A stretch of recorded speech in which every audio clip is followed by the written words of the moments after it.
My parents didn't think a girl needed an education, so they chose not to save any money for me growing up. They had no interest in my education or extracurricular activities. My mom's brother, Brian, grew up in the UK, and he had a different attitude. He would always check in and see how I was doing in school. He bought me my first graphing calculator. Because I wanted to impress him, I worked myself raw to graduate with honours. I was the salutatorian in my school and received a scholarship to my dream school. I didn't even bother telling my parents. I graduated from high school and moved to the West Coast. My parents tried to convince me to come home, but I was quite happy for the first time I could remember.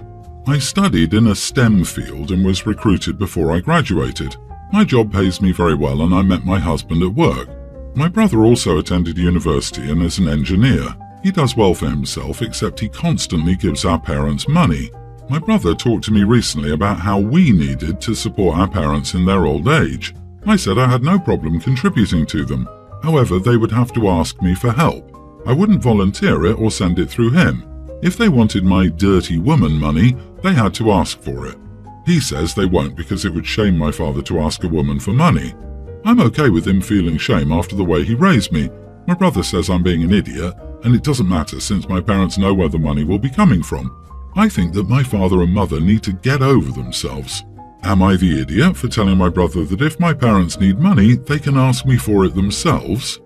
Not the idiot. Your parents' patriarchal view of the world is the real idiot here. Also, maybe your brother is a bit for being a patriarchy enabler. He benefited from it a lot. Now it's time for him to pay back mommy and daddy. Your parents want your money, and dad needs to let go of his ego and ask for your help. The heck with dad's shame. You made an incredible life for yourself in spite of their lack of support. Thank heavens for your uncle. I wouldn't help them at all, but I'm petty that way. My parents didn't think a girl needed an education. Opie's parents are so open-minded their damn brains fell out, if they ever even had a brain to begin with. I don't know why, but I suspect the brother wouldn't tell parents that Opie gave them money. Opie, your brother wants to get credit for your money. If your parents' fragile ego is more important to them than being able to pay the bills, that's on them. Honey, you're not being petty. People who treat you poorly your whole life should not expect to get anything positive in return when they need something from you, especially if it's the kind of thing you wouldn't be able to help with if you had been held to their standard and lived to their requirements or rules. If my parents treated me that way, I wouldn't reward them with financial assistance, nor have a relationship with them, because I've learned to put my energy into healthy relationships and walk away from toxic ones. It doesn't matter who the person is, toxic is toxic. Also, if it's shameful to ask their daughter for money, it would also be shameful to spend their daughter's money. Stand your ground. It seems you're only asking for your parents to give you the respect you deserve. Your hard work has paid off, and your parents should recognize that. If their prize is that important, well, they made their decision. Kudos to Uncle Brian for recognizing and fostering your potential. He probably felt sorry for his sister who married such a misogynistic sack of crap. I, 23 female, am marrying my fiancé, 24 male, in a month. He has an identical twin brother with whom he's keeping at a distance because of his past possessive behavior of wanting to share everything, interests, hobbies, and even friends. His brother eloped with his wife, 27 female, and even suggested to my fiancé to do the same on the same day as him, but of course he shut that down quickly as we both already agreed to have a wedding. However, I ended up being contacted by my fiancé's brother requesting I wear his wife's wedding dress from their elopement to my wedding, which I obviously turned down, telling him that I've already got a specific wedding dress on my mind. He dropped the subject, and for 2 weeks I didn't hear about it again, so I thought that was the end of it. Still, yesterday my fiancé's brother and his wife showed up at our house, uninvited may I add, got out sister-in-law's wedding dress, and then literally asked me to try it on right here and said that they'd make adjustments if the size doesn't fit. Thank God my husband stepped in and kicked them both out of our house, even though it did end up with a huge argument between my fiancé and his brother. I got contacted again later on by my brother-in-law, who said that my inability to make any compromises for his and his brother's wedding experiences to be intertwined is straining their relationship. Honestly, at this point, I'm just getting the creeps from brother-in-law, and my gut's telling me that he and sister-in-law may attempt to sabotage our wedding out of revenge. And even my husband agrees with the sentiment. We're now strongly considering uninviting both my brother-in-law and sister-in-law from our wedding, but my husband's still a bit reluctant to do it yet because of the inevitable drama it will cause with his family. Am I the idiot? Not the idiot. Compromises? What compromises? Your wedding is between you and your future husband. Your brother-in-law is delusional for thinking he has a say in your wedding.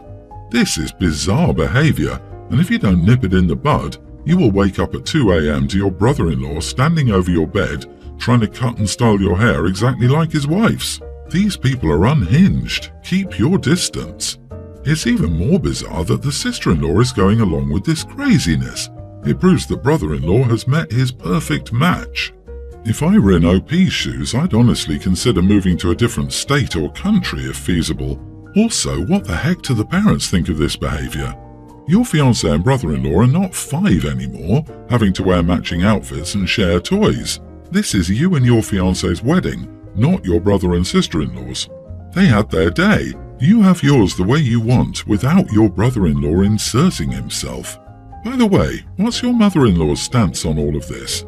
According to my fiancé, their mom always found it adorable how his brother wanted to share and do everything together with him when they were children, and I don't think that stance from her has changed, especially because my fiancé is sure she'll completely object to him uninviting his brother from his wedding if it gets there. Wow, this is horrible. Make sure you have very good security on the day, and do not let them in. No one that obsessed is going to change, no matter what they claim. They will pretend and then strike. Do not advertise that they will not be invited until the last minute. Ensure you have passwords, nothing brother-in-law could guess, for your vendors, and explain the potential problem of him and his wife sabotaging your wedding. This is important, especially since he's a twin. Your brother-in-law's behavior is not healthy, and he could try to impersonate his brother and make changes to your wedding plans. I'm sorry this is adding more stress to you and your fiancé's wedding planning. I wish you both the best. My husband, 38, and I, 40 female, have been married for 8 years and have a preschool-aged son. I work for a regional park district managing the outdoor recreation and education program. Basically, I work outside 90% of the time. The summer is by far my busiest time of the year, and I routinely work 6 days a week. If I can make it work, I'll take off a day during the week to offset my hours because our weekend events are the ones I'm most needed at since they're bigger. I'm salaried, so I don't get overtime. This isn't new. I've been in this position since before my husband and I got married. He knows how busy I am at this time of year. Since our son was born, my husband has gotten increasingly grumpy during this time of year because he obviously has to be responsible for our son on weekends when I work. We've thought about this many times because he feels like I should talk to my bosses about getting other people to take over some of my weekend events so he doesn't get stuck with our son alone every weekend. I feel like he needs to suck it up because this isn't new to anyone, and it's only a small portion of the year that my schedule is like this. His argument is that there's nothing he does that leaves me parenting by myself for similar amounts of time, and that there needs to be more of a balance in that area. This past weekend I had events on both Saturday and Sunday, full 8-hour days outside in the heat. By the time I got home both nights, I was exhausted and just wanted to shower and sleep. I tried to watch a movie with them Saturday night but fell asleep on the couch. Last night I crashed by 8 p.m. This morning I told my husband I would work from home for a bit in the morning to offset my hours, but after my husband took our son to daycare and I started looking at emails, I changed my mind and took the day off to get some rest and maybe do a few things around the house. I must have fallen asleep on the couch because I woke up to my husband making himself lunch in the kitchen. He regularly comes home for lunch because his office is nearby. I asked him how his day was going and a few other questions, and he kept giving me one-word answers. I asked him if he was okay, and he told me he was tired and felt like he hadn't gotten a break all summer, and it was frustrating for him to come home and see me napping when I told him I was going to work from home. I told him I was still tired from the weekend and decided to take the day off. He said he's tired too, and that I need to start doing a better job of considering his needs as well instead of just focusing on my own. He said it's not fair for him to work 5 days a week, then be a solo parent all weekend while all I do is work and sleep. I told him that summer is almost over, so my weekends would free up again soon. But all he said was, "Since you're rested now, you can pick up our son from daycare. I won't be home for dinner." You are the idiot, not for the day off. Everyone should get one from time to time. You are the idiot because your husband is 100% parent during every week of the summer months, in addition to also having a full-time job Monday to Friday. He's asked you to talk to your bosses about getting more people, but you've refused. So I guess this is life for him now. June to August, full-time parent every weekend. Also, all of the household chores on the weekend. Cooking, mowing, etc. You've dumped too much on him and your answer is basically, suck it up. OP works for a regional parks department. In public sector work, getting more people is not really a thing. Staffing is dictated by funding, not needs, and some uses are legally mandated. That goes double for programming staff. On top of all that, thanks to how open the public sector is legally required to work, we also have to deal with the whole "the bureaucracy is too big" and "keep costs down" BS from the public, which means higher-ups try to go longer without filling positions if they can show we're saving the taxpayers' money. Talking to her boss won't help. She's not the idiot. Then she shouldn't have a kid. It's time to look for a different job since this one is no longer feasible with her home life. I feel like if these roles were reversed, that's what we'd hear. If a dude had to work all weekend and then took a day off while the kids were at daycare, I don't think anyone would defend him. Her solution of suck it up isn't a solution. She's not trying to look for solutions, she simply wants him to take it on and not complain. Massive idiot, honestly. Then she shouldn't have a kid. What are you talking about? This is life, dude. Working is not always easy. People working different shifts, medical people having to work many weekends because there are not enough staff, retail people in holidays periods, military being out to sea for months. That's life. The dude is moaning because he has to be a dad for, gasp, 3 months and not even all weekends. He is ridiculous, and so are all of you who say OP's wrong. Give me a break. I, male 33, have a daughter, teen.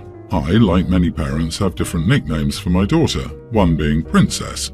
I've called my daughter Princess since she was a baby and still call her that, even as a teenager. My sister, 35, has an infant daughter. She was over at my apartment yesterday and said she needed to ask me something. She said she'd like for me to stop calling my daughter Princess because she and her husband want to call their daughter Princess. I asked why they couldn't both have the nickname. She said it would be awkward if we were somewhere together and both girls got referred to as Princess. I said I will not stop calling my daughter a nickname that I've always called her unless my daughter wanted me to stop.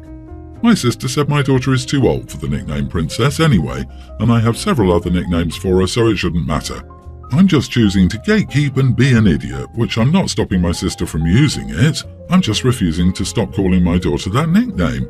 My mom took my sister's side, agreeing that my daughter is too old for the nickname. Not the idiot, obviously. I'm 29 and my mom still calls me kitten, pumpkin, shrimp, etc. Nicknames have nothing to do with age and everything to do with how people show and receive love. My grandmother called all her grandkids cuddle cookies and a few others I'm sure I've forgotten. Geez, these people sound ridiculous. I have a 42-year-old sister and my mother still calls her Princess. Maybe inform the parents that there are more princesses than one. If your children can remember every Disney princess, they can handle both being called the same nickname. I wonder, will they ask this of every man who calls his daughter Princess? They might want to learn a few new languages. Maybe tell them you will legally change your daughter's name to Princess. Let's be petty together. The only person who can tell you to stop calling your daughter Princess is your daughter. Everyone else has no say in that discussion, and as your daughter seems to be content with it, you don't have to oblige your sister. It's a nickname that you aren't even gatekeeping because you don't mind your sister using that nickname for your niece as well. Just keep living your life. So this has been causing a bit of an issue in my family, and very few are on my side, including Eve, my babysitter and nanny, who's the very person I'm defending. To be fair, she just doesn't want to be the cause of fight. I recently found out that my sister-in-law, for the past year and a half, has been dropping her 2 kids off for a few hours each week with Eve, my nanny babysitter, so that sister-in-law can either go grocery shopping, take a nap, gym, or go to the salon to get her hair and nails done. Eve is a generous and kind-hearted person who I know would have a difficult time saying no to a pushy person like my sister-in-law. Eve did say that she preferred that my sister-in-law didn't, but she didn't want to cause trouble and didn't want me to do anything. So, over the weekend, I had a chat with my sister-in-law, and I asked her to stop asking Eve to take care of her kids, and that she needed to look into daycare or get her own nanny, as Eve will no longer be doing free childcare for her. I even gave the details of a nanny babysitter service that could match her with someone. Since then, my in-laws have been on my butt pretty much. They're saying that I should share Eve with my sister-in-law, and when I sarcastically asked if they go halves with me and we'd split Eve's $80,000 salary, then it's suddenly its sister-in-law could never afford that. I, of course, knew she couldn't pay even half her wages, so I asked her to pay her $25 an hour every time she dumped her kids on her. This also was met with, she can't afford it. So I told her that if she couldn't afford it, then she'd need to watch her own kids. Apparently that was rude and I'm using my money to bully them. I don't think I'm the idiot in this, and in fact, I think they're idiots for thinking it's normal to have free childcare. My husband is also making me angry because he thinks I'm being an idiot for saying anything and for even asking them to pay. After discussing this with my colleague, I'm starting to doubt it, as she pointed out that Eve has been put in an awkward situation since my sister-in-law texted her asking if she was okay with her having dropped her kids off with her. But the thing is, I know Eve. I know she's just too shy to say no, or she's possibly worried that this could maybe affect her job, not that it would, and I've reassured Eve that her job is in no way or shape in jeopardy. So, am I being an idiot and should I let it go? Edit, I pay Eve's salary and I'm the breadwinner and work crazy long hours, and so I rely on my husband to fill me in on the day-to-day information. Not the idiot. Poor sister-in-law can pay for her hair and nails and for a gym subscription, but not for childcare. Nah, she's entitled. And if your mother-in-law has such an issue, she should either pay up herself or shut up. If your sister-in-law thought she was doing the right thing, she wouldn't have hidden it from you for a year and a half. It's not your job to pay for childcare for your nieces and nephews. You are well within your rights to be angry, and don't give in. Honestly, I'd be upset with Eve too. Being nice does not mean allowing yourself to be a doormat. A year and a half? Like, how did all this start? Does sister-in-law have a key, or did Eve let her in? How did she get Eve's number to ask her to begin with?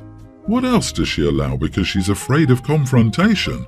I actually trust Eve wholeheartedly, and I'm in no way upset with her. The issue is my sister-in-law has weaseled her way in by using Eve's limited English against her. She had Eve believing that I agreed to this, and since Eve is in the process of getting her citizenship, she couldn't easily afford to lose her job. So, sister-in-law, in an indirect way, used that to her advantage, and it certainly didn't help that my husband didn't say anything. First off, your husband needs to have your back. Secondly, I come up with an average number of hours that sister-in-law dropped kids off and tell her that if she doesn't refund you that amount, since you paid for childcare, then you're taking sister-in-law to court, and maybe threaten to call CPS for child abandonment. In essence, sister-in-law stole from you and your husband. You paid for Eve's service. She unlawfully used it. She intimidated Eve using false pretenses. Best case, it gets them off your butt. Worst case, it makes them angry and they stop talking to you, and I doubt that's a loss for you. And if your husband wants to join them, show him the door too until he supports your position.